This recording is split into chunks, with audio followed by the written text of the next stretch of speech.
نہیں بولتے. فرماتے چوری چکاری ظلم بربریت سارا کچھ تھا، اور ہم سمجھتے تھے کہ جھوٹ بولنا ہمارے عصب نسب کے خلاف، یہ ہماری شان مردانگی کے خلاف. ہم کہا کرتے تھے کمزور لوگ جھوٹ بولتے، بزدل لوگ جھوٹ بولتے ہیں. جو لوگ عصب نسب والے ہوتے ہیں، کردار و عمل والے ہوتے ہیں، سردار ہوتے ہیں، جن کا پیچھے کوئی بیک گراؤنڈ ہوتا ہے، وہ لوگ کبھی جھوٹ ہے. میرے نبی پاک علیہ السلام کا فرمان ابو داؤد شریف میں موجود ہے. ایک صحابی نے کہا یا رسول اللہ بخل بڑی بری چیز ہے، پر کیا مومن بخیل ہوتا ہے؟ نبی پاک صلی اللہ علیہ وسلم نے فرمایا ہاں کبھی کبھی مومن کنجوسی کرتا ہے، ہو جاتی ہے، اگرچہ نہیں ہونی چاہیے. یا رسول اللہ مومن بزدل بھی ہوتا ہے؟ فرمایا ہو جاتا ہے. عرض کیا یکون المؤمن کذابا، یا رسول اللہ مومن جھوٹا بھی ہوتا ہے؟ فرمایا قال لا، مومن سب کچھ ہو سکتا ہے پر مومن جھوٹا ہو سکتا، مومن جھوٹ بول سکتا، جھوٹ نہیں اس کی زبان سے نکلتا، یہ مومن کی شان ہی نہیں. عرب کے لوگ کہتے ہیں کہ جھوٹ ہماری مردانگی کے خلاف. ہمارے تو ملک میں جتنا بڑا جھوٹا ہوتا ہے اللہ ماشاءاللہ اتنا وہ بڑا قد کر جاتا ہے، جس کو ہمارے ملک میں لوگوں نے سیاست نام ہی جھوٹ کا سمجھا. ٹی وی پہ بیٹھ کر بہت بڑی جماعت کا بہت بڑا سربراہ کہتا ہے فلانا کام 6 مہینے میں ہو جائے گا، بہت بڑی بات، 6 مہینے میں ختم ٹھیک ہو جائے گا آپ کا مسئلہ. 6 مہینے کے بعد جب پوچھا جاتا ہے تو کہتے ہیں سیاسی بیاض. اتنا ظلم شرم ہی نہیں آئی. ابو سفیان کہتے ہیں کہ نبی پاک صلی اللہ علیہ وسلم کے جب کچھ صحابہ چلے گئے نا ہجرت کر کے حبشہ کی طرف، تو حبشہ کے نجاشی بادشاہ نے مسلمانوں کو بھی بلایا اور پیچھے سے جو قریش لینے گئے انہیں بھی بلایا. بات چیت ہو گئی تو اس کے دل میں خیال آیا کہ میں کسی سردار سے نہ پوچھوں بات کیا ہے. ابو سفیان کہتے ہیں میں تجارت کی غرض سے حبشہ گیا ہوا تو نجاشی بادشاہ کے کچھ لوگ آئے اور مجھے لے گئے، کہنے لگے بادشاہ بلا کر. کہتے میں سردار تھا. بادشاہ نے جب بلایا تو اس نے نبی پاک علیہ السلام کے بارے میں مجھ سے سوال و جواب شروع کیے. تو میں نے وہ رٹی رٹائی گردان جو سارے پڑھا کرتے تھے وہ میں نے پڑھ دی کہ معاذ اللہ جادوگر ہے، ساحر ہے، کاہن ہے، لڑائیاں کرا دی، نیا مذہب لے آئے. معاذ اللہ وہ جو گردان عرب کے لوگوں نے، ابو جال نے، ابو لہب نے رٹی ہوئی تھی میں نے سنا دی. کہتے اس نے ایک سوال پوچھا. اس نے کہا چل ابو سفیان جو تو کہتا ہے ٹھیک ہی کہتا ہوگا معاذ اللہ، لیکن یہ بتا کہ کیا کبھی انہوں نے جھوٹ بھی بولا ہے؟ کیا انہوں نے کبھی؟ بہت بڑی بات ہے، اس کو سمجھنا. ابو سفیان کہتے ہیں کہ میرے دل میں 1 منٹ کے لیے خیال آیا کہ میں جھوٹ بول دوں، کہہ دوں کہ وہ بولتے ہیں معاذ اللہ جھوٹ. لیکن پھر میرے اندر سے آواز آئی کہ تو قبیلے کا سردار ہے، اور جو مردانگی والے لوگ ہوتے ہیں ان کی زبانوں سے کچے جملے نہیں نکلتے، وہ جھوٹ نہیں بول. جو کسی منصب پر فائز لوگ ہوتے ہیں وہ ایسے ہی ان کی زبان ہر وقت چسکے کے لیے تھوڑا یہاں جھوٹ تھوڑا وہاں جھوٹ نہیں پھینک. وہ لوگ جھوٹے نہیں ہوتے. تو سردار ہے، تو چودھری ہے، تو سربراہ ہے، تو اہل ہے، تو منصب والا ہے، جھوٹ بولے گا؟ کہتے مجھے کہنے لگا سوچ کیا رہے ہو، بتاؤ کبھی جھوٹ بولا ہے؟ ابو سفیان کہتے ہیں میں نے فیصلہ کیا. میں نے کہا نہیں میں سردار ہو کے جھوٹ بولوں؟ کہتے ہیں میں فوراً بول پڑا. میں نے کہا وہ رشتے میں میرے بھتیجے لگتے ہیں. میرے سامنے آنکھ کھولی، میرے سامنے بچپن گزرا، میرے سامنے جوانی گزری، میرے سامنے شادی ہوئی. میں نے ان کی زندگی کے بڑے رنگ دیکھے. میں نے انہیں ماں سے بچھڑتے بھی دیکھا، دادا کی گود میں کھیلتے بھی دیکھا، پھر دادا کے جنازے پر بھی دیکھا. اس نے زندگی میں کبھی جھوٹ بولا؟ اسیر دشمن کی چاہ میں بھی، مخالفوں کی نگاہ میں بھی امی ہے، صادق ہے، معتبر ہے. میرا پیغمبر عظیم، میرا پیغمبر عظیم تر ہے. کہا ان کی زبان سے کبھی جھوٹ نکلا؟ کبھی نہیں نکلا ان کی زبان سے جھوٹ. تو کہتے ہیں اب نجاشی نے فیصلہ سنایا. نجاشی نے بات کی، فیصلہ سنایا تو کمال کر دی. کیا بات کی نجاشی نے؟ کہنے لگا ابو سفیان پھر تم کس طرح کہتے ہو کہ ان کا دین سچا نہیں؟ کہنے لگے جو بندوں کے معاملے میں جھوٹ نہیں بولتا وہ رب کے معاملے میں کیسے بولے گا؟ جو بندوں کے معاملات میں جھوٹ نہیں بولتا ان سے یہ توقع کیسے رکھتے ہو کہ وہ اللہ کے معاملے میں جھوٹ بولیں گے؟ فرمایا مان کیوں نہیں جاتے کہ اگر وہ بندوں کے حق میں سچے ہیں تو اللہ کے پیغام کے حق میں بھی سچے. سچائیاں حسن ہے، لیکن نا تیرے جملوں کے لوگ قیدی ہو گئے، اور جب ٹٹول کے دیکھا تو اندر سے تو کچھ اور نکل آیا. کل تو کچھ کہہ رہا تھا، سویرے اٹھ کے تو کچھ کہہ رہا ہے، تیرے لفظ کچھ ہے، تیرا رویہ کچھ اور ہے. زندگی میں یاد رکھنا کسی بڑے کی خوشامد کر کے کبھی اسے محبت نہ ڈال. جھوٹ بولتے ہیں اپنا حلیہ ہم نے صداقتوں کے بادشاہوں جیسا بنایا ہوتا، لیکن ہمارے لفظوں میں جھوٹ ہوتا، ہمارے لب و لہجے کے اندر یہ کراہت ہوتی ہے. حضرت باجید بستامی فرمایا کرتے تھے جو زبان کا سچا نہیں ہوتا اس کو کبھی معرفت کا نور نصیب نہیں ہو، جا کے 2000 جوبہ ڈال کے بیٹھ جائے. معرفت کا نور اسے ملتا ہے جس کی زبان پر حق اور سچ ہو.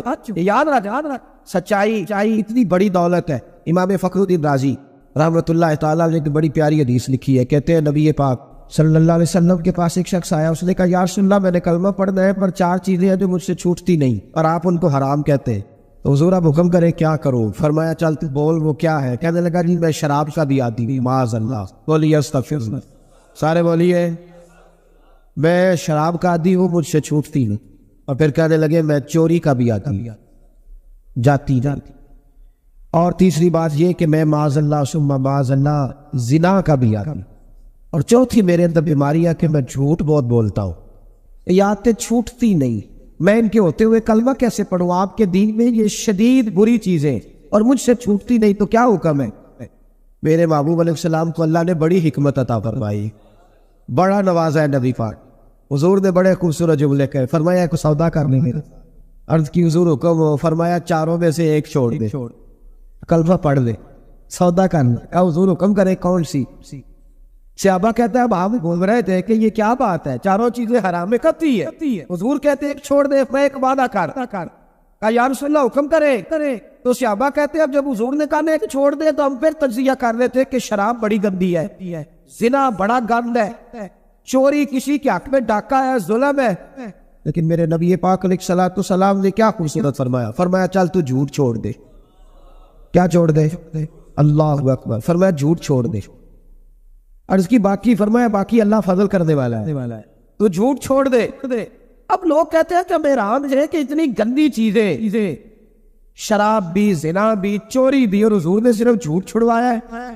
وہ سردار کہتا ہے میں گھر گیا، شراب کی بوتل پہ ہاتھ ڈالنے لگا، دل میں خیال آیا شراب پی کے صحابہ کے مجمع میں جاؤں گا، تو اگر کسی صحابی نے پوچھا کہ تو نے شراب پی ہے، جھوٹ بولوں گا تو نبی پاک کے وعدے کا کیا بنے، اور سچ بولوں گا تو اس محفل نور میں بیٹھوں گا کیسے شراب پی کے؟ کہتے 2-3 دفعہ ہاتھ بڑھایا پر مزہ نہیں آیا، میں نے پٹکی دیوار کے ساتھ بوتل، میں نے کہا یہ تو گئی، یہ نہیں پیوں گا آج کے بعد۔ کہتے پھر میں باہر نکلا اس عورت کے پاس رات گزارنے جہاں منہ کالا کرنا تھا، کہتے جب پہنچا تو اس نے پہلا سوال پوچھا، کہنے لگی سنا ہے تو کلمہ پڑھ گیا ہے؟ کہتے بس وجود چکنا چور ہو۔ او میرے دوستو، لوگ پوچھتے تو ہے نا تو کس کا بیٹا؟ ہاں او سنگیو، لوگ پوچھ لیتے ہیں تو کس استاد کا شاگرد ہے، اور یارو یاد رکھو تیرا حلیہ دیکھ کے لوگ پوچھتے ہیں تو کس مرشد کا مرید ہے، یاد رکھ اپنے لیے نہ صحیح کسی کی عزت کے لیے صحیح، اپنے لیے نہ صحیح کسی کی عزت کے لیے تو کسی کے لیے ہی بدل دا یار، تو کسی کا ہی خیال کر جا، چل کسی اور کے لیے اپنے آپ کو تبدیل کر جا، اپنے لیے نہ صحیح دیکھ تو کسی اور کے لیے بدل جا، اب تیری کسی اور سے بھی نسبت ہے، لوگ کسی اور سے ساتھ منسوب کرتے ہیں، ان کا دیوانہ ہوں، ان کا مجذوب ہوں، کیا یہ کم ہے کہ میں ان سے منسوب ہوں؟ کہا اس بی بی نے، کہنے لگی سنا ہے تو کلمہ پڑھ گیا ہے، کہتے بجلیاں دوڑ گئی۔ میں نے کہا اگر جھوٹ بولوں تو حضور کے وعدے کا کیا بنے؟ بابو نے کہا جھوٹ نہیں بولنا، اگر سچ بولوں تو پھر اس کے قریب کیسے جاؤں؟ کہتے وہاں سے بھی لوٹ آیا۔ اب میری زنا کی عادت بھی گئی، اگلی شام ہوئی تو سامنے مال پڑا تھا ایک آدمی کا، وہ آدمی کا فلتا اس پہ ہاتھ ڈالنے لگا تو دل میں خیال آیا یہ سویرے تفتیش بھی کرے گا، اگر پوچھتا مجھ تک آ گیا کہ تو نے تو نہیں چوری کی تو جھوٹ تو میں بول ہی نہیں سکتا، حضور سے وعدہ کیا ہے، اور سچ بولوں گا تو میری آبرو کیا بچے گی؟ کہتے شام ایک دن میں گیا، اگلے دن کی شام ہوئی تو صرف سچ کی عادت اپنائی، میرا زنا بھی گیا، میری چوری بھی گئی، میری شراب کباب بھی گئے۔ کہتے ہیں تیسرے جا کے دروازہ رسول میں بیٹھا، صحابہ باقی اپنا کام کرتے رہے، میں صرف مصطفیٰ کا چہرہ تکتا رہا، میں بس چہرہ تکتا رہا، دیر ہو گئی تو ایک صحابی کہنے لگے کیا دیکھ رہے ہو؟ تو میں نے کہا اس رسول کا کمال دیکھ رہا ہوں، اس معموم کا کمال دیکھ رہا ہوں، ایک جھوٹ چھڑوایا ہے تو رب کریم نے مجھے سارے تقوی عطا فرمائے، یہاں تو جھوٹ کے پلتے پیروں نے ڈیوٹیاں لگائی ہوئی ہیں مریدوں کی، جاؤ کرامتیں بیان کرو، سناؤ، فیس بک پہ دو، جڑے محرم راز حقیقت دے اور راز حقیقت کھول دے نہیں، اے جنہ ویکھیا نہیں وہ کرن گلاں، جنہ ویکھ لیا وہ تے بول دے نہیں، یہ جھوٹ کا پلندہ لے کر کے تو پھر رہا ہے، اس کو سنبھال کے رکھ۔ سچائی انسان کو جوان رکھتی ہے، سچائی آدمی کو بڑا کرتی، سچائی اس کے رشتے قائم رکھتی ہے۔ میرے نبی کریم علیہ السلام نے سچ کا درس کیا، سچی بات کا حکم کہا، پر میں سچ بولو. حضرت مالک بن دینار رحمت اللہ علیہ ارشاد فرمایا کرتے تھے کہ سچائی اتنی بڑی چیز ہے کہ سچائی کو تو آگ نہیں جلاتی. فرمایا کرتے تھے سچائی کو تو مٹی نہیں کھاتی. فرمایا کرتے تھے سچائی کو تو دریا نہیں ڈبوتا. لوگوں نے پوچھا دلیل, فرمانے لگے میرا ایک دہریے سے مناظرہ ہو گیا, لوگ بہت سارے اکٹھے ہو گئے, جب بات ذرا آگے بڑھی تو دہریہ مانتا نہیں تھا, میں دلائل دیتا, وہ بھی مجھے دیتا. سادے لوگ بول پڑے, کہنے لگے حضرت جی ہم ٹھاتے ہیں سن کے رزلٹ بھی نکالے. تو فرماتے ہیں میں نے دہریے سے کہا چل رزلٹ نکال لیتا. آگ جلاتے ہیں, دونوں ہاتھ ڈالتے ہیں, جو سچا ہوگا بچ جائے, جو سچا ہوگا. فرماتے تھے سچائی کو آگ بھی نہیں جلاتی, جو سچا ہوگا بچ جائے گا اور جو جھوٹا ہوگا جل جائے گا. فرماتے ہیں آگ جلا لی. اب میں نے اسے کہا چل ہاتھ ڈال, تو وہ جھوٹا تھا, جھوٹ کے پیر کوئی نہیں ہوتے, وہ ہاتھ ہی نہیں آگے, ہاتھ ہی نہیں بڑھاتا. کہتے میں نے زبردستی پکڑ کے اس کا ہاتھ آگ میں کیا, کئی دیر تک آگ میں رکھا, نہ اس کا جلا نہ میرا جلا. کہتے باہر نکلا, لوگوں نے شور کر دیا یہ کیا ہے. میں نے عرض کی مولانا اس کا جلا نہ میرا. فرماتے عاطف غیب سے ندا آئی, مالک بن دینار سچے کے ہاتھ میں بھی جس کا ہاتھ ہو ہم اس کا بھی نہیں جلایا کر. سچے کے ہاتھ میں بھی جس کا ہاتھ ہو اب اس کا بھی, تیرا ہاتھ اس نے پکڑا اور جلا دو, کہا علیحدہ کر. کہتے ہیں میں نے کہا چل بھئی اب علیحدہ علیحدہ ڈالنا, اور ڈرنے لگا. میں نے کہا یہ تو ڈالنا ہی پڑے گا. کہتے ہاتھ ڈالنا, اس کا جل گیا, میرا بچ گیا. لوگ کہنے لگے یہ کیا ہوا, تو میں نے کہا کچھ بھی نہیں ہوا, میرا کمال نہیں, میرا رب بھی سچا ہے, میرے رب کے وعدے بھی سچے ہیں, قرآن بھی سچا ہے, قرآن کے اعلان بھی سچے ہیں, محبوب بھی سچے ہیں, اور محبوب کے فرمان بھی سچے. سچائیاں تو آگ میں ڈالیں تو نہیں جلتی, ہم لوگ کیسے علیحدہ علیحدہ ہو. اور پھر میں نے عرض کی کہ کوئی فائدہ نہیں ہوتا, لوگوں بلا وجہ جھوٹ بولتے, جھوٹی خوابیں بیان, جھوٹے نظریات اور جھوٹی کہانیاں لوگ گھڑ کے بیان کرتے. آتے ہیں تو قصیدہ خوانی کرتے, بادشاہوں کے, پیروں کے, علماء کے قصیدے پڑھتے, آ کے اس کو کہتے ہیں کیا بات ہے, کیا بات. نہ بھائی وہ تعریف ہوتی نہیں جو منہ پہ کی جائے. تعریف تو وہ ہوتی ہے جو تو کسی تیسری جگہ جا کے بیٹھ کے کرتا ہے. یہ میری بات یاد رکھے, جو منہ پہ کی جاتی ہے وہ خوشامد ہوتی. حضرت سیدنا عمر فاروق رضی اللہ تعالیٰ عنہ فرمایا کرتے تھے جو میری تعریف کرتا ہے میرا دل کرتا ہے کہ اس کے منہ میں مٹی ڈالوں. ہمارے ایک بزرگ تھے مولانا غلام علی اوکاڑوی صاحب رحمۃ اللہ علیہ, رات میں اوکاڑے میں تھا تو ان کی خوشبوئیں بڑی آ رہی تھی وہاں سے. تو ان کی جب کوئی تعریف کرتا تھا تو وہ اس طور میں ہم یہ نہیں نہ کہہ سکتے کسی کو کہ تیرے منہ میں مٹی ڈالوں. تو جب کوئی تعریف کرتا تھا تو وہ اپنے رنگ میں بولتے تھے. فرمایا کرتے دل کرتا ہے تیرے منہ میں خاک شفا ڈالوں, تیرے منہ میں مدینے کی خاکیں شفا ڈالوں. تو بندہ کہتا ہے کیا مطلب. کہتے لگے حضرت عمر مٹی کہا کرتے تھے نا, تو میں کہہ نہیں سکتا, کہیں تو ناراض نہ ہوتا. تو منہ پہ تو خوش آمدید 2 منٹ آئے. اور پیر بھی چونکہ علماء بھی اللہ ماشاءاللہ میری طرح جو کہلواتے, وہ علماء مشائخ بڑے لوگ, وہ تعریف کے اللہ تعالیٰ خیر کرے, بڑے مزے ہوتے ہیں. تو تھوڑی دیر تعریف کرتا ہے, آنے والا کہتا ہے حضرت جی بلے بلے, ساری رات اسی رہے ہو خواب, یہ 2-3 تعریفیں سنو, اب میں گیا, آپ جانے اور آپ کا کام جانا. تو بھائی تعریف خالی کرتے رہنے کا کیا مطلب ہے. پیارا تو وہ ہوتا ہے جو مشن کا وارث ہو. وہ کا ایک میلہ لگتا تھا خانہ کعبہ کے پاس, صرف عورتیں اکٹھی ہوتی تھی, میلہ لگا ہوا تھا. تو رات جاننے والا یہودی عالم بھی آیا ہوا تھا. وہ بیویوں کے مجمع پہ نظر ڈال کے کہنے لگا بیویوں مرد کا کام تو کوئی نہیں عورتوں کے مجمع میں بات کرنا, لیکن میں تمہیں ایک پیغام دینے لگا ہوں. اللہ کے آخری رسول جو مکے میں پیدا ہونے والے ہیں ان کے آنے کا وقت قریب آ گیا ہے. وہ بیوی بڑی خوش نصیب ہوگی جنہیں ان کی رفاقت ملے گی. عورتوں نے جب دیکھا کہ مرد آ گیا عورتوں کے میلے میں تو انہوں نے ڈانٹا جھڑکا, کہا چل اٹھا اپنی کتابیں اور نکل جا. حضرت خدیجہ کہتی ہیں باقیوں نے ڈانٹا پر میں نے بات پلے سے باندھ لی. میں نے پلے سے باندھ لی اور میں انتظار کرنے لگی کہ اللہ کرے وہ نصیب میرے ہی ہو, اللہ کرے مقدر میرا ہی کھلے. آپ فرماتی میں تسبیح پڑھتی, درود پڑھتی, میں اس زمانے میں جو اللہ کا ذکر جس طرح ہوتا تھا وہ میں شروع کرتی, اور جب فارغ ہوتی تو میں انتظار کرتی کہ اللہ میرے نصیبے کھول دے.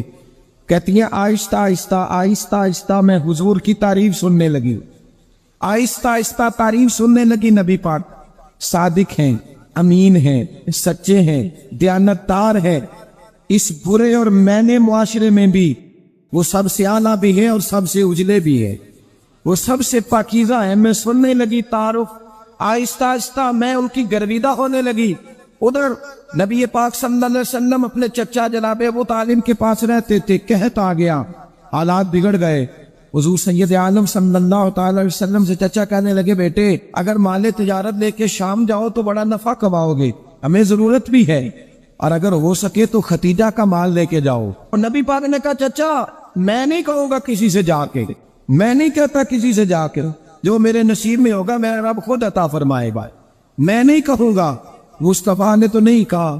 حضرت ختیجہ رضی اللہ تعالیٰ عنہ کہتی ہے میں نے خود اپنی خادمہ کو بھیجا، میں نے کہا جا کے پوچھو تو صحیح کہ میرا مال قبول ہوتا بھی ہے کہ نہیں، پوچھو۔ نبی پاک صلی اللہ علیہ وسلم سے پوچھا، حضرت ختیجہ کی خواہش ہے کہ آپ مال لے کے جائے، حضور نے قبول کر لیا۔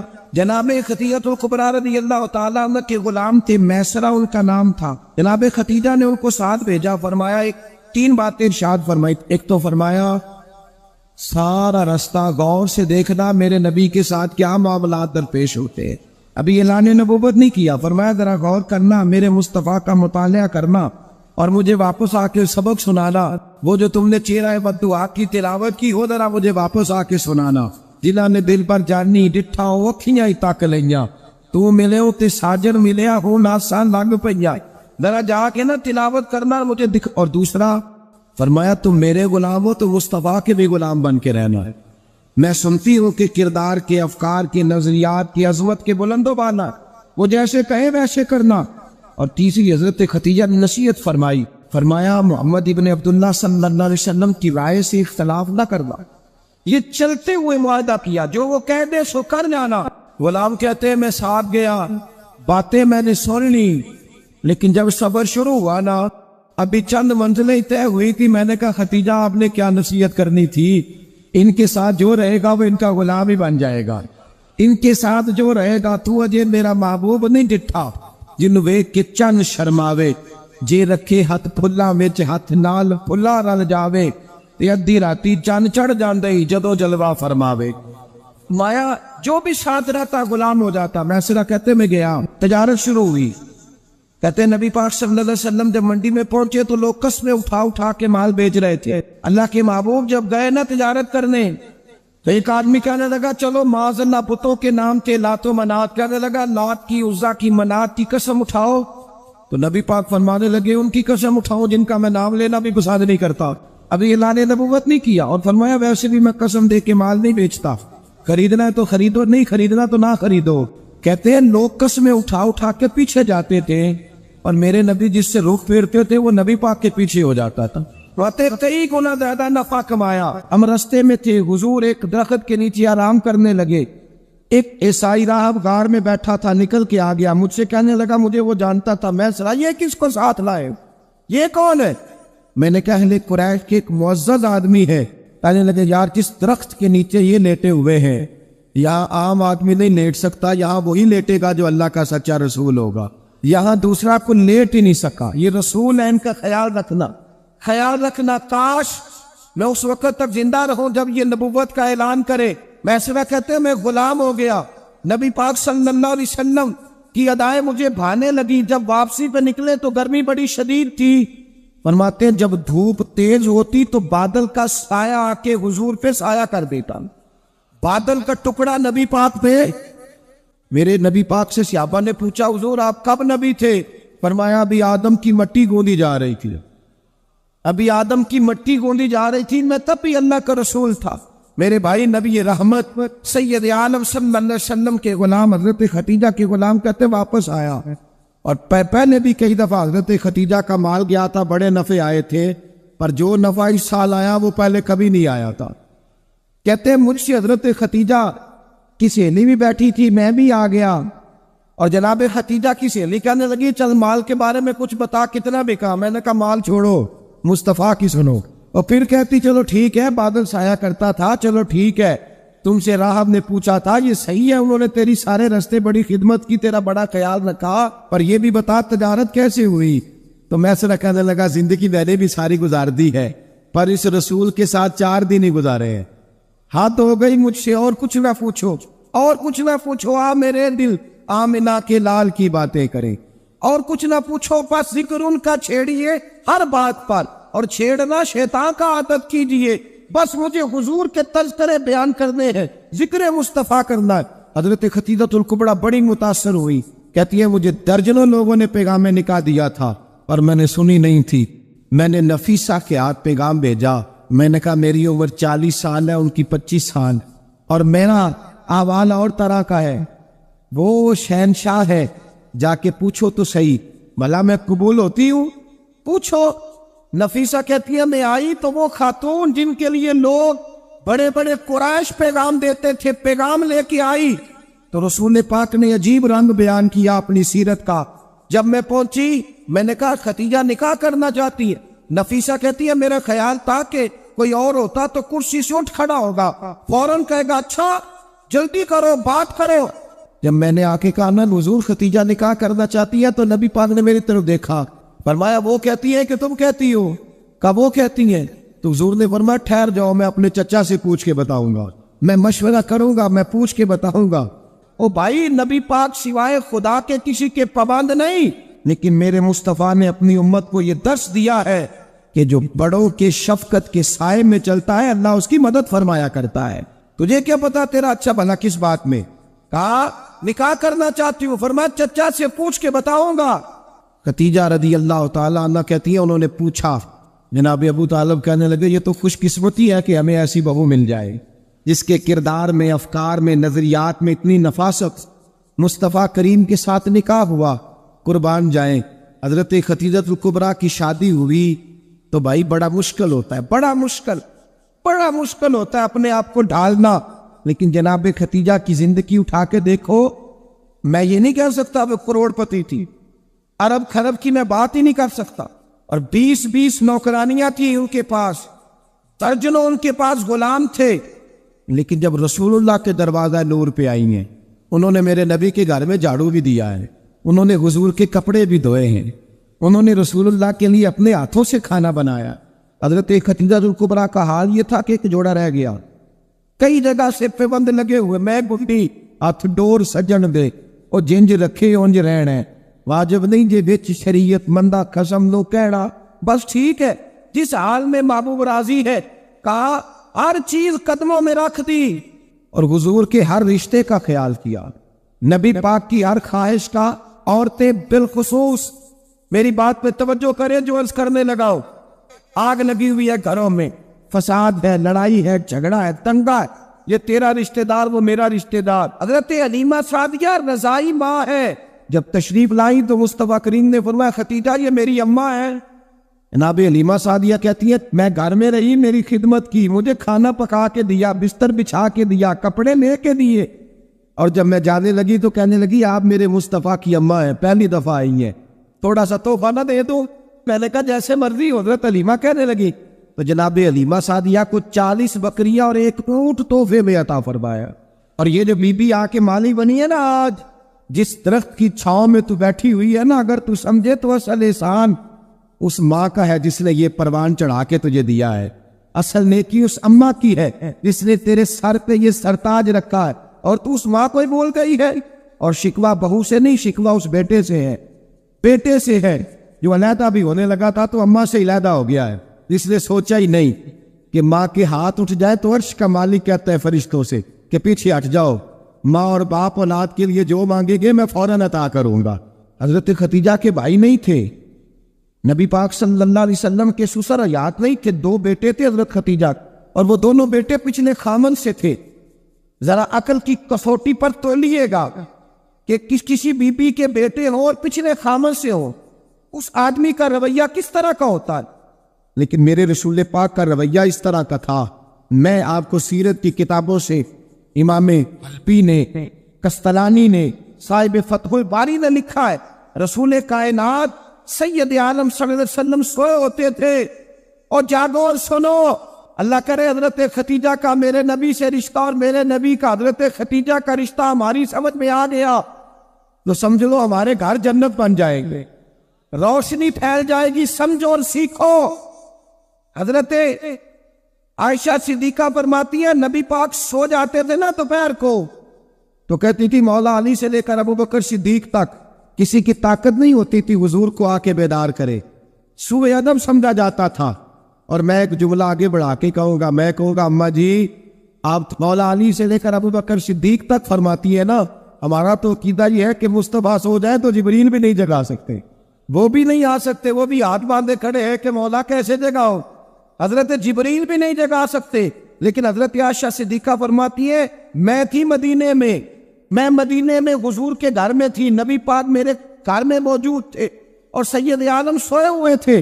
حضرت ختیجہ کے پچھلے خاوند کے بیٹے جناب آلہ آ گئے اور وہ مسجد میں آ کے بولے، مسجد میں توجہ کرنا، مسجد میں بولے، انہوں نے مسجد میں آ کے پوچھا کہ نبی پاک کہاں ہے؟ مسجد میں۔ تو جناب عائشہ صدیقہ فرماتی ہے حضور سوتے ہوئے بیدار ہو گئے، حضور طامت سمیٹی، فوراً سر کے اوپر کپڑا رکھا۔ میں نے کہا حضور کہاں جا رہے ہیں؟ فرماتی ہے میں نے ایک دفعہ پوچھا تو حضور نے 3 دفعہ فرمایا میرا حالہ آ گیا ہے، میرا حالہ آ گیا ہے، میرا حالہ آ گیا ہے، ختیجہ کا بیٹا آ گیا ہے۔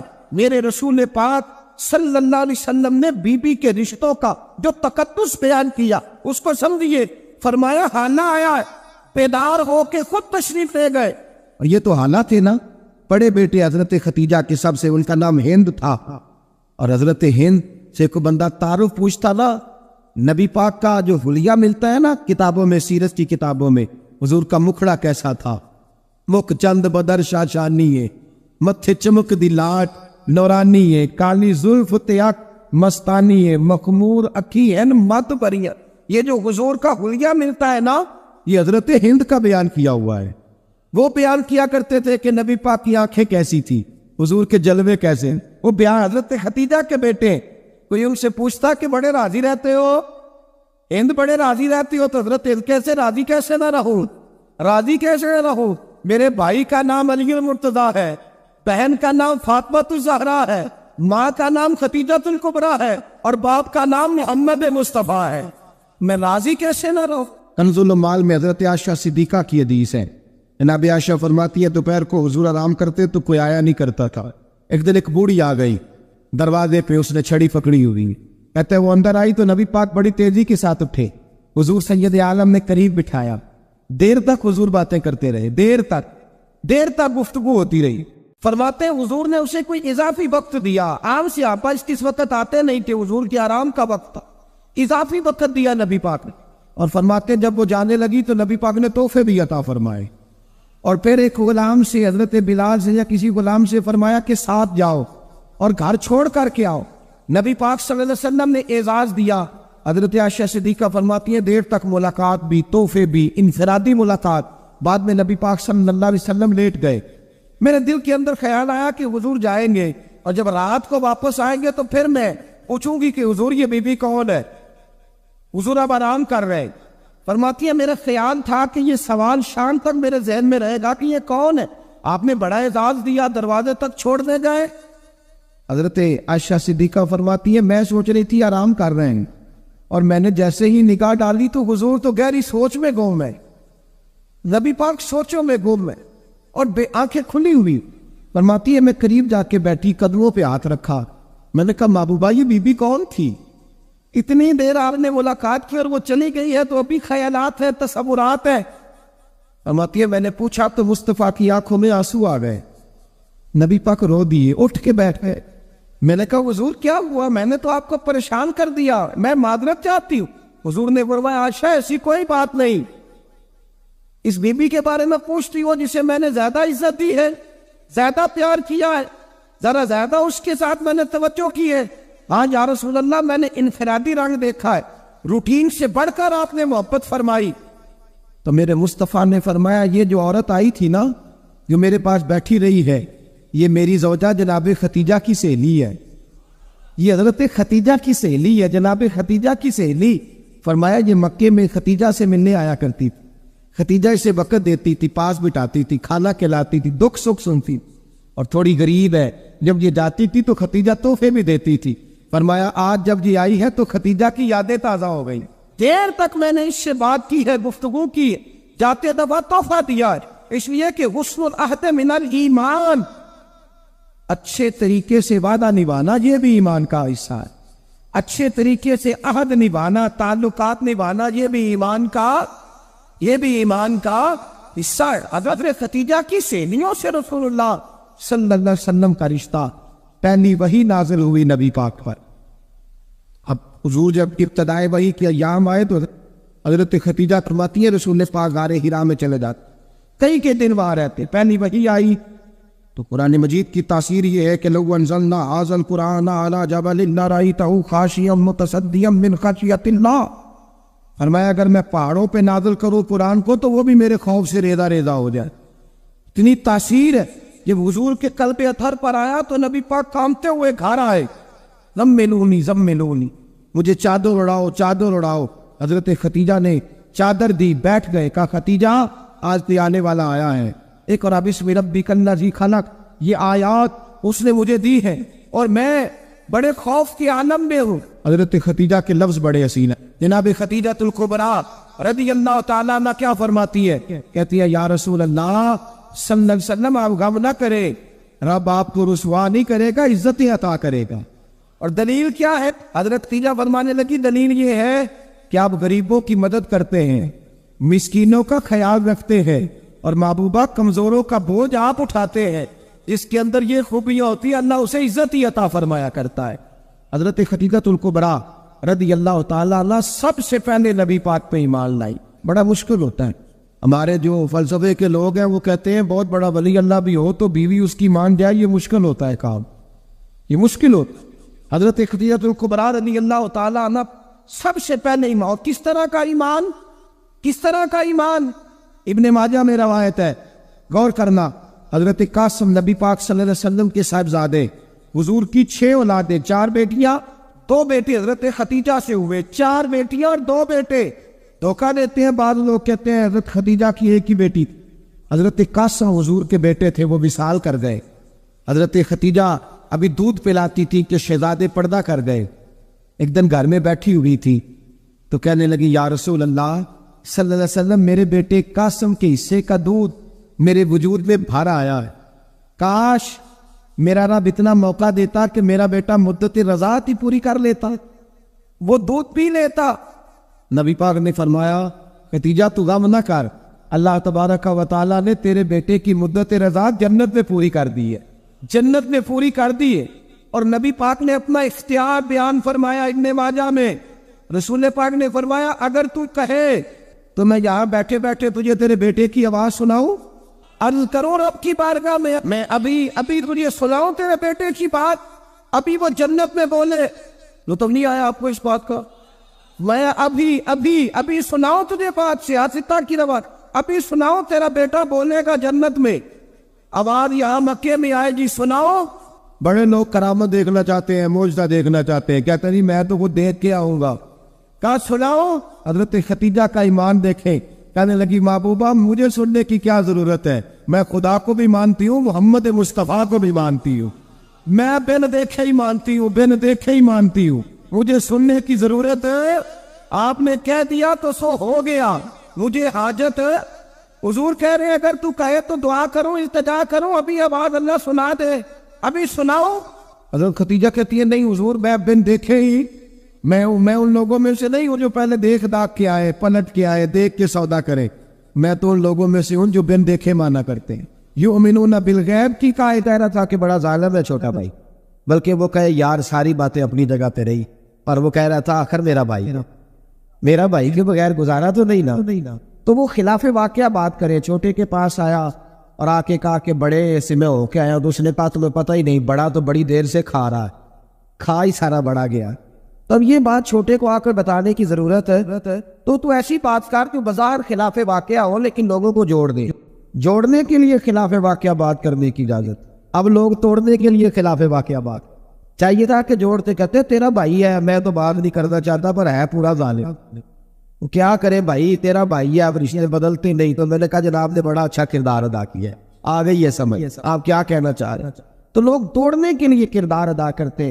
ایک تو یہاں اجازت دی، دوسرا میرے نبی کریم صلی اللہ علیہ وسلم نے فرمایا جنگ کے موقع پر اگر تمہیں خلاف واقعہ بات کرنی پڑے تو اس کی تمہیں جنگی حکمت عملی کے لیے اجازت ہے. تیسرا فرمایا کہ اپنی بیوی کو مطمئن کرنے کے لیے اگر کسی شخص کو خلاف واقعہ بات کرنی پڑے تو اسے کس بات کی اجازت ہے. چلے مسکرائے نا آپ، ویسے ہی بتا دو. وہ ذرا سنجیدہ اس مسئلے، اس میں ہنسنے کی کیا ضرورت ہے، یہ کوئی ہنسنے والی بات تھوڑی ہے. اس میں آپ ویسے ہی بتا دیں. لیکن بیوی سے خلاف واقعہ بات کریں آپ، کبھی اس کو منانے کے لیے کوئی ایسی بات کر دیں، لیکن اگر جھوٹ کا پلندہ اس کے سامنے بھی کھول دیں گے نا، اس کا بھی اعتماد ضائع ہو جائے، اور میاں بیوی کا رشتہ ہی اعتماد پہ قائم ہوگا۔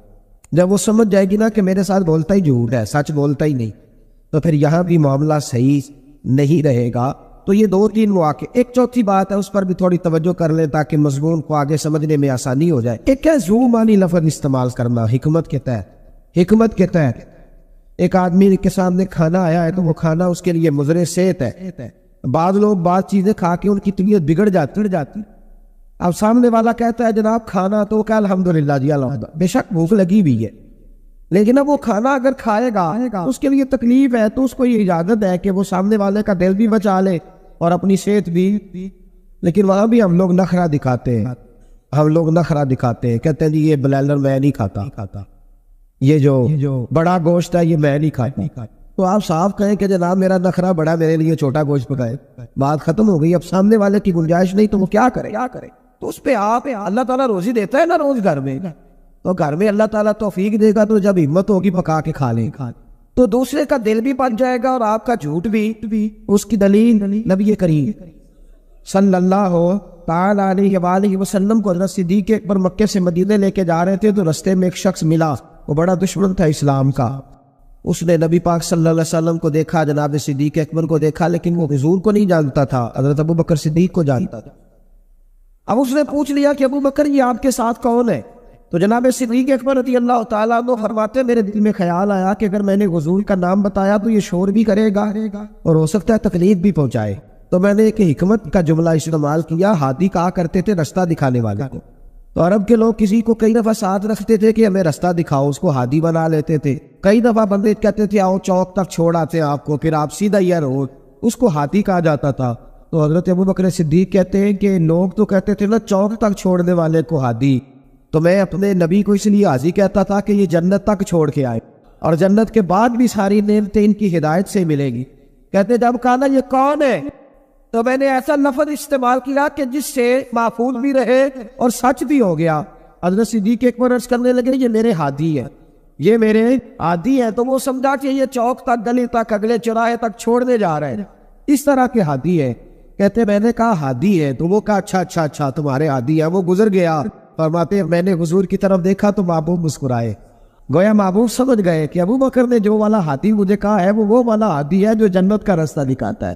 اس طرح کا ذو معنی لفظ استعمال کرنا شریعت کے اندر جائز ہے، لیکن جھوٹ، صریحاً جھوٹ، اور ہمارے زمانے کے اندر تو جھوٹ، ایسا لوگ جھوٹ بولتے ہیں جو گناہ بے لذت ہے، کوئی مطلب ہی نہیں۔ اگر آپ ناراض نہ ہو تو بڑے بڑے سیانے لوگ جھوٹ بولتے۔ اب تو لوگوں نے گناہوں کے نام بدل لیے ہیں۔ میں اکثر کہتا ہوں کہ اب چغلی کا نام لوگوں نے گپ شپ رکھا ہے، آؤ تھوڑی دیر گپ شپ کرے، محلے کے 4-5 معزز لوگوں کی پگڑیاں اچھالے، یہ گپ شپ ہے ہماری۔ اور جھوٹ کا نام بدل کے ہم نے بہانہ رکھ دیا ہے۔ بیوی کہتی ہے میں نے شوہر سے بہانہ کر دیا، ورنہ کہتا ہے کچھ لوگ بس میں نے بہانہ کر دیا، تو بھائی تو صاف کہہ میں نے جھوٹ بولا ہے، اس کا نام بدل کے بہانہ کیوں؟ اور بلا وجہ کا جھوٹ، بلا وجہ کا دوست بیٹھے یارانہ ہے، جھوٹ بول رہے، وہ 6 کروڑ آیا تو 9 کروڑ نکل گیا، تو وہ ابا جی لائے وہ جگہ خرید کے، تو میں نے کہا نہیں ڈیفینس والی نہیں مجھے پسند، میں تو وہ بیریا ٹاؤن والا مکان خریدوں گا۔ تو یہ جھوٹ کس پہ روب ڈال رہا؟ اور جس کو جھوٹ سنایا جا رہا ہے وہ بھی آگے سے جھوٹ بول رہا ہے، وہ کہہ رہا ہے نہیں تیرے تو ابے نے دیکھا، میرے دادے نے بھی 10 کروڑ دیکھا ہوا ہے۔ تو ان کہانیوں کا مطلب کیا ہے؟ کیوں لوگ ایسا کریں بلا وجہ؟ اور پھر کچھ لوگوں کو ہر وقت بولنے کی اجازت ہے، وہ کہتے ہیں میں کہانی بنا کے سنانی پڑے، سنانی ضرور ہے، مذاق۔ ایک آدمی لطیفہ سنا لیا تو اب اس کی عزت نہیں بچتی جب تک یہ نہ سنائے۔ راز ہو گئے آپ لوگ، گھورنے لگ گئے ہو نا بیچ سے تھوڑا صحیح کہہ رہا ہوں۔ کیا ہوتا ہے کہ اب سنانا ضرور ہے لطیفہ، چاہے جھوٹا گڑھ کے بیان کیا۔ میرے نبی پاک علیہ السلام نے فرمایا جو میرا مومن ہوتا ہے وہ مذاق میں بھی جھوٹ نہیں بولتا اور جھگڑے میں بھی جھوٹ نہیں بولتا۔ یعنی جب بندہ مذاق کر رہا ہوتا ہے تو جو مرضی کہہ جاتا ہے، فرمایا جو میرا کلمہ پڑھنے والا ہے وہ مذاق میں بھی جھوٹ نہیں بولتا، اور جب جھگڑا کرتا ہے تو آدمی کو غصہ ہوتا ہے، وہ بڑا کچھ کہہ دیتا ہے، فرمایا میرا مومن غصے میں بھی جھوٹ نہیں بولتا۔ حاجیوں کی ملاقاتیں ہوتی ہیں تو پتہ نہیں کیا کچھ سناتے رہتے، پتہ نہیں ایک دوسرے کو کیا داستانیں سناتے ہیں، وہ صاحب کیا بتائیں، وہ ڈیرے پہ اتنے لوگ آتے ہیں بڑے پریشان ہیں تو بڑا ایسا ہے، تو کیا ضرورت ہے یہ؟ اگر کسی کے پاس خوشبو ہو نا، اسے بتانے کی ضرورت نہیں پڑتی کہ میرے پاس خوشبو ہے، خوشبو آ جاتی ہے۔ ہم کئی دفعہ اجتماعات میں جاتے ہیں تو نقیب محفل نے لفظ رٹے ہوتے ہیں اور سب کے لیے بول دیتا ہے فلاں صاحب فلاں، میں روک دیتا ہوں، میں کہتا ہوں صاحب اگر ہمارے اندر کچھ ہوا تو باہر نکل آئے، تو آپ کے بتانے سے بڑھانے سے اونچا بٹھانے سے کیا فرق پڑے؟ جھوٹ کی زندگی اور لوگ بلا وجہ رشتے جھوٹ پہ قائم ہے۔ ایک بڑے پیار والے دوست تھے، کہنے لگے دعا کریں، عزیزوں کی بچی ہے، شادی کے 15 دن بعد گھر نہ اٹھائی۔ میں نے کہا وجہ کیا ہوگا؟ کہنے لگے چھوٹی سی غلطی ہو گئی، گاؤں میں رہتے تھے، بچی کا رشتہ نہیں ہوتا تھا تو ڈی سی کالونی میں آ کر، بڑی سوسائٹی میں آ کر کرائے کا مکان خرید، تو بس چند دنوں میں رشتہ ہو گیا۔ اب جب بچی والوں کو پتہ چلا ہے کہ گاڑیاں بھی بیگانی تھی اور مکان بھی کرائے کا تھا تو بچی لوٹ آئی ہے۔ دیکھیں نا لوگ کتنے لالچی ہیں، ان کو جب سمجھ آئی ہے کہ مکان کرائے کا تھا تو انہوں نے رشتہ توڑنے کی طرف آ گئے۔ تو میں نے کہا وہ نہیں لالچی، آپ جھوٹے، آپ نے جو تھے وہ دکھانا چاہیے، جو آپ نہیں تھے وہ آپ نے کیوں دکھایا؟ جھوٹ کیوں بولا؟ جب بچی والے کہ گھر میں بچے والے رشتہ دیکھنے آتے ہیں تو بچی کا باپ لاکھوں کی باتیں کیوں چھیڑتا ہے؟ وہ کروڑوں اربوں کی باتیں کیوں کرتا ہے؟ وہ جائیدادوں کے وظیفے کیوں پڑھتا ہے؟ وہ کیوں ایسی گفتگو کرتا ہے جس سے بچے والے کے دلوں کے اندر کجی پیدا ہو؟ رشتے کرانے والے کو کہا جاتا ہے کہ ہم نے کار بھی دے دی ہے، یہ بھی بتا دینا رشتے نال، بچے کی ماں کو سونے کی بالیاں میں ڈال دے، تو یہ داستانیں کیوں سناتے ہو؟ پھر کہتے ہو لڑکوں والے لالچی ہو گئے۔ تو یہ کہانیاں ہم گڑھتے ہیں، جھوٹ خود لوگوں کے سامنے ہم رکھتے ہیں، اور بعد میں جب اوقات واضح ہوتی ہے پھر رشتے ٹوٹتے ہیں۔ رشتے جھوٹ پر قائم ہو تو قائم ہو جاتے ہیں، پر قائم رہتے نہیں، وہ ٹوٹ جاتے ہیں۔ رشتے وہی قائم رہتے ہیں جو رشتوں کے ساتھ قائم ہوا، جن کی بنیادیں خلوص ہوتی ہے۔ جھوٹ ہمیشہ انسان کو تباہ کرتا ہے۔ کیا حسن ہے میرے نبی پاک کے فرمان میں، کیا خوبصورتی ہے۔ حضور نے فرمایا الصدق ینجی والکذب یہلک، دو جملوں میں کائنات کی ساری حقیقتیں بیان کر دی۔ حضور فرمانے لگے سچ بول، سچ تجھے نجات دلا دے، سچ تجھے بچا لے گا، والکذب یہلک، جھوٹ نہ بولنا تو ہلاک ہو، جھوٹ نہ بولنا، یہ محبوب کا فرق، جھوٹ تجھے ہلاک کر، ہر لحاظ سے بندہ جھوٹا تباہ ہو، سیاسی، سماجی، کاروبار، معیشت، دنیا، رشتے، ہر چیز جھوٹ پہ مبنی۔ کچھ لوگوں کو بیماری ہے جھوٹ بولنے، لارا لگانے۔ کسی نے کہا یار اتنی ضرورت پڑ گئی، کہا کوئی مسئلہ ہی نہیں، تیرا حل ہو جائے گا، بھائی تیرے پاس نہیں ہے تو صاف انکار کر۔ جھوٹ بول کر جیتنے سے بہتر ہے انسان سچ بول کے ہار جائے۔ اس کو کہہ کہ بھائی نہیں میرے پاس گنجائش نہیں، کل آ جانا، پرسوں آ جانا، سویرے آ جانا، کیا ضرورت؟ ان سے انسان کا وقار مجروح ہوتا ہے۔